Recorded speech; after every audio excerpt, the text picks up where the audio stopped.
And I'm now joined by Michael Vassiliadis, chairman of the Industrial Union of Mining, Chemical and Energy. Now, 2 years after the crisis hit, political leaders are still wrangling about how to solve it, how to control financial markets.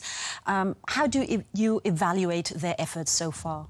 So I think the first thing is still important that they regulate all the finance markets.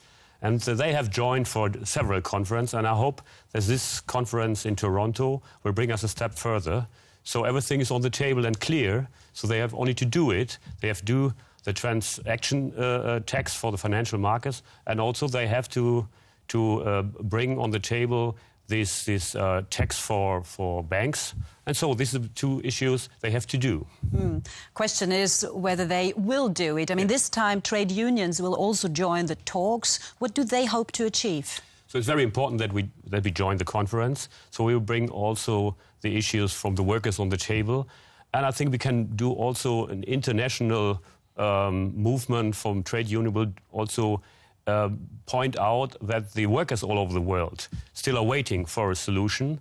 And we will press a little bit this conference, and maybe it will bring it to success.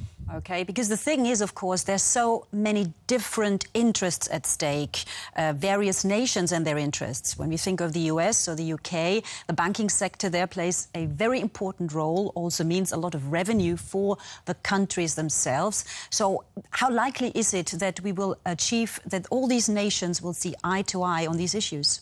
So we have to see that especially the USA and also Great Britain has advantages from this situation. And they slow down a bit this conference. And I think we have to press them a bit, because we need a worldwide. So we have to discuss it. That's normal in international context. We can do nothing else than to discuss it and to have a transparent discussion about it. But we have to do, and I think that's the way in international politics, what we will do also. So the people are waiting, and I think politicals are sensitive when the people have angries and press, and so we hope that we will get a step further. Yeah. So what is the least you expect from this summit in Toronto? So there will, especially on this financial transaction tax, there will step further. I hope also the Germans will press it, and the Europeans. So we have talked about this last week with the Chancellor Merkel. So I hope she will go there with a hard opinion, with clear words. So we will see. Rolled up. OK, Michael Vassiliadis, thank you for the moment. We'll be back.